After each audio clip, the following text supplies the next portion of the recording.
샬롬. 오늘도 하나님 말씀으로 하루를 시작하는 우리 중고등부 친구들과 우리 성도님들 환영하고 또 축복합니다.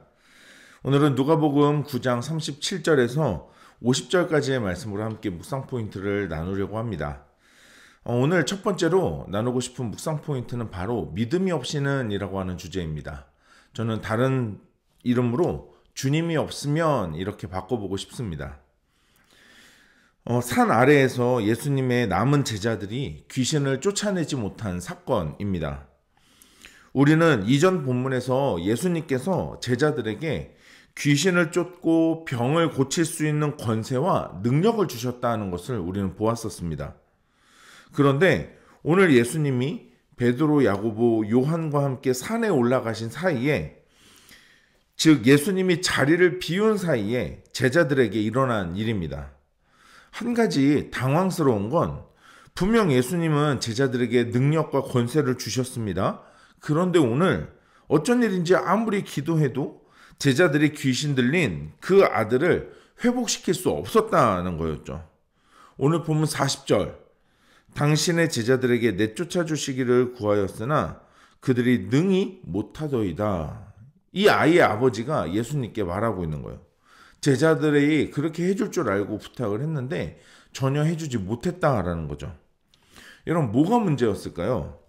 분명 예수님은 제자들에게 능력을 주셨지만 여러분, 갑자기 그 능력이 소멸하게 된 걸까요? 아니면 예수님이 주셨던 그 능력은 시간제 능력이었을까요? 일정 시간이 지나면 자연스럽게 그 능력이 사라지는? 여러분, 예수님은요, 이 문제에 대해서 오늘 이렇게 말씀을 하십니다. 오늘 본문 41절, 예수께서 대답하여 이르시되 믿음이 없고 패역한 세대여, 내가 얼마나 너희와 함께 있으며 너희에게 참으리요 라고 말씀하세요. 이 말씀에는 예수님의 다급함이 담겨져 있습니다.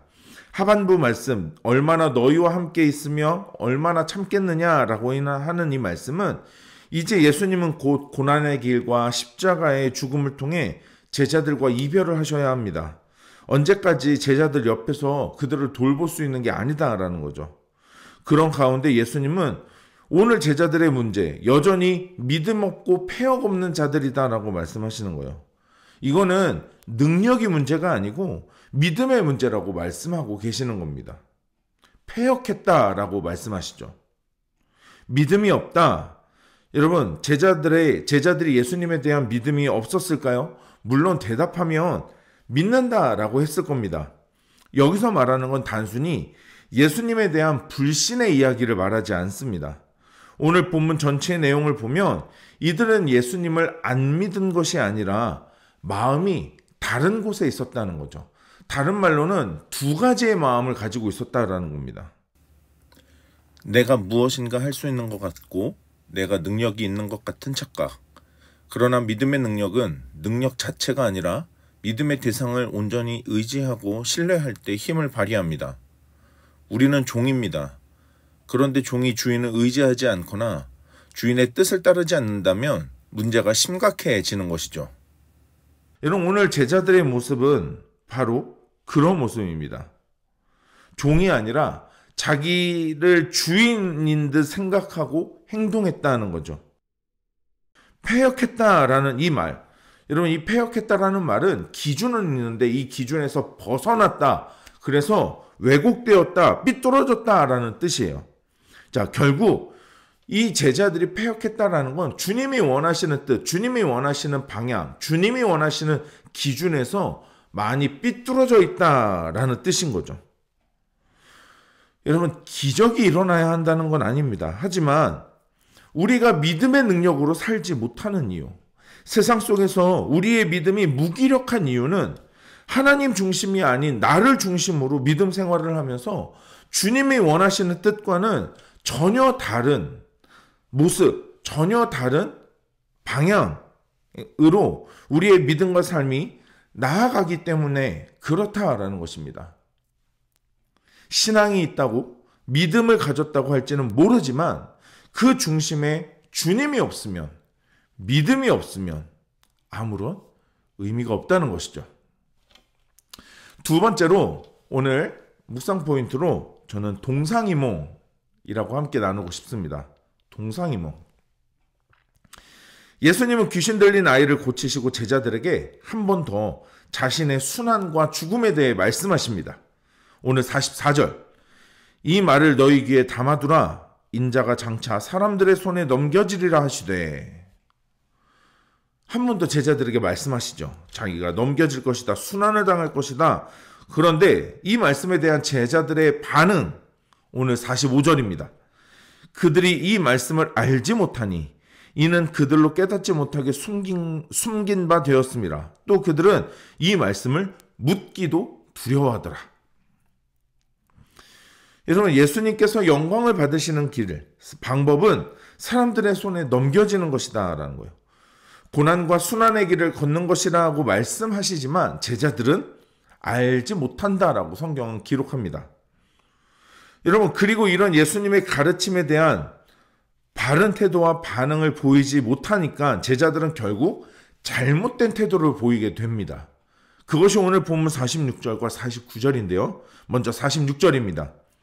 제자 중에서 누가 크냐 하는 변론이 일어나니 여기서 변론이라는 건 논쟁 뭐 이런 뜻이 아니라 변론, 서로 싸웠다라는 의미를 갖고 있어요.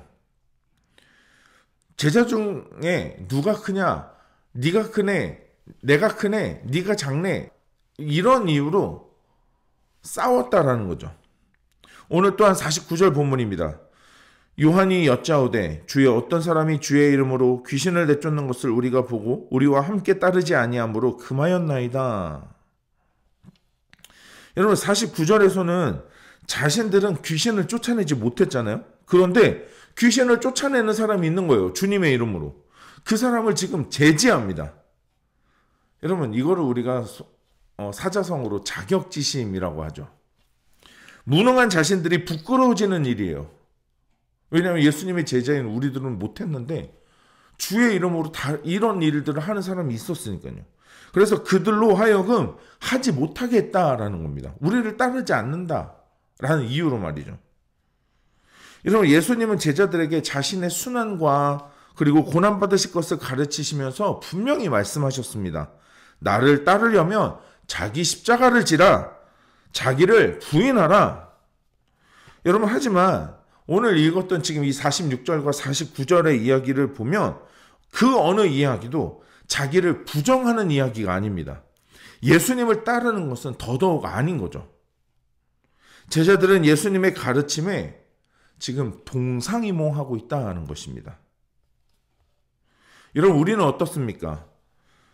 자기 십자가를 지라고 말씀하시는데, 그리고 나를 따르라고 말씀하고 계시는데 십자가를 지기는커녕 모양은 예수님을 따르는 것처럼 보일진 모르지만 오늘 본문의 제자들처럼 엉뚱한 말과 행동을 하고 있지 않냐는 것입니다. 이런 오늘 묵상 포인트를 가지고 나를 향한 주님이 그 주님의 원하시고 또 요구하시는 뜻이 무엇인지 생각해 보시길 바랍니다. 그리고 그것을 이 시간 또 적어보고 또 기록하면서 오늘 나를 향하신 주님의 뜻에 결단하는 그런 시간을 가져보도록 하겠습니다.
오늘 묵상하고 결단한 내용을 영상 댓글에 남겨주세요. 오늘 영상은 여기까지입니다. 오늘 하루도 하나님 말씀으로 믿음으로 승리하는 하루 됩시다. 샬롬.